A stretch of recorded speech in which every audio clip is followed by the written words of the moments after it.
Felsefe genel anlamda şeylerin doğasını sorgular. Şeylerin nasıl olduğuna, olup olmadığına, bunları bilip bilmediğimize dair sorular içerir. Örneğin varlık nedir, doğru bilgi nedir gibi sorularla yaşamı anlamlandırmaya çalışır. Bizlere felsefenin temel birkaç alt dalından bahsedilmiştir şimdiye kadar. Ontoloji, epistemoloji, etik, estetik, din felsefesi, bilim felsefesi, siyaset felsefesi. Konulara gelince ise felsefenin 5 ana konusu olduğunu biliyoruz. Etik, epistemoloji, estetik, mantık, metafizik. Oysa bu ana konuların yanında özellikle modern felsefeyle beraber daha çok hayatımıza giren birçok diğer konu vardır. Tarih felsefesi, toplum felsefesi, analitik felsefe, zihin felsefesi de bu diğer konulardan bazılarıdır. Bu videomuzda zihin felsefesini inceleyeceğiz. Bazılarınız için yepyeni bir kavram gibi duruyor olabilir. Oysa bilinç nedir? Bedenimiz ve zihnimiz arasında bağ var mıdır gibi soruları hayatınız boyunca en az bir kez sorduysanız zihin felsefesine pek de yabancı sayılmazsınız. Zihin felsefesinin en önemli sorusu zihin ve beden bağlantısı üzerinedir. Beden olmadan zihin var olabilir mi? Zihin, beynin hangi bölgesiyle alakalıdır? Benlik nedir? Sorulacak sorulardan bazılarıdır. Beden teorisi nedir? Zaman içerisinde görünümümüz değişse dahi sadece bir adet bedenimiz olduğundan bizi biz yapan şeyin beden olduğunu zihin felsefesi kapsamında savunan görüşe beden teorisi denir. Materyalist bakış açısından farklı olduğu söylenemez. John Locke ise bu görüşe karşı çıkar. Ayakkabı tamircisi ve prens örneğini verir. Bu düşünce deneyine göre gece her ikisi de uyuduğunda zihinleri yer değiştirirse ne olur sorusuna cevap aranır.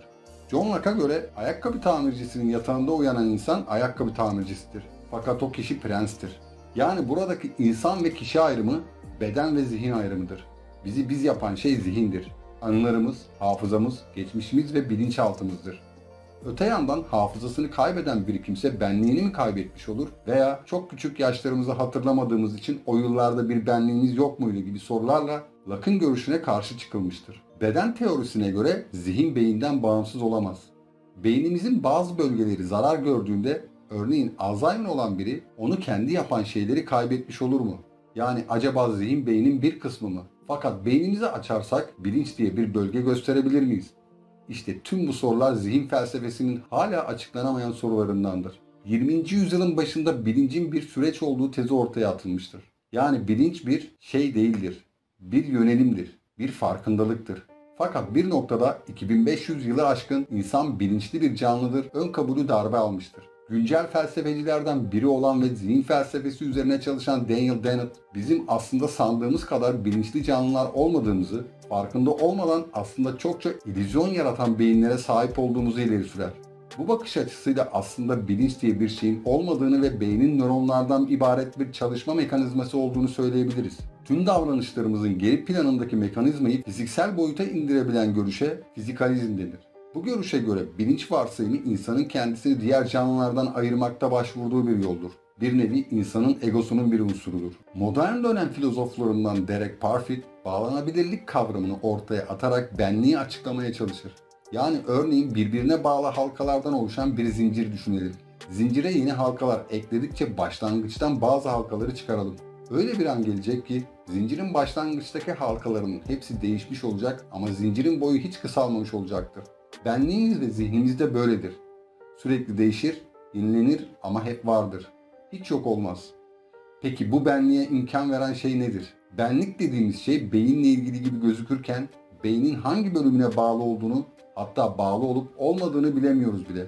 Gelin ruh, zihin gibi kavramlar beynin hala açıklanamayan kısımlarını tanımlamak için kullandığımız kavramlar mı acaba sorusuna cevap arayalım. Eğer zihin ve benlik kavramını beyne indirgeyebiliyorsak o zaman tüm davranışlarımızın bilinçli bir açıklaması olduğunu varsayarak beyni hasar görmüş kişilerin yaptığı davranışlardan sorumlu tutulmaması gerektiğini söyleyebiliriz. Sonuçta bilinç hasar görmüştür ve kişi yaptıklarının farkında değildir. Kişi artık kendi değildir. Benliği gitmiştir diyebiliriz. Yani kişi bilinci olmadan yaptıklarından sorumlu tutulamaz. Bilincin beyne indirgenemeyeceğini ve zihnin bedenden ayrı olduğunu ileri süren düşünce ise nitelik dualizmdir. Nitelik dualistlere göre kişisel hayatımız, deneyimlerimiz, duygularımız, hislerimiz, hafızamız, bilgilerimiz fiziksel bir boyuta indirgenemez. Bununla beraber bedenin ölmüş olması zihni etkilemeyecektir. Bu da yüzyıllarca kabul görmüş ruh kavramının bir benzeridir. Bu teoriye göre deneyimler özneldir ve kişinin zihnindeki bilgiden farklıdır. Örneğin hepimiz arabanın sözlük anlamını bilirken hepimizin araba dendiğinde aklına gelen araba farklı bir arabadır. Veya ağaç dediğimizde hepimizin aklında farklı bir ağaç canlanır. Kimi limon, kimi çam, kimi erik ağacı canlandırabilir. Bu noktada zihin dediğimiz şey de hayat deneyimlerimizin, hafızamızın, hayallerimizin, arzularımızın, acılarımızın, inançlarımızın ve bilinçaltımızın etkisi vardır. İnsanı diğer hayvanlardan ayıran şey bu bilinç durumuysa, evrimsel sürece göre bunun beynin bir bölümüyle açıklanıyor olmasını beklememiz çok normal. Oysa muhtemelen beynin tamamı henüz çözülemediğinden zihin adı verdiğimiz şeye dair de somut bilgilerimiz yok. Öte yandan belki de zihin bedenden tamamen bağımsız olduğundan hiçbir zaman böyle somut bir bilgimiz olmayacak. Video bitti. İzlediğiniz için teşekkür ederim. Hoşça kalın.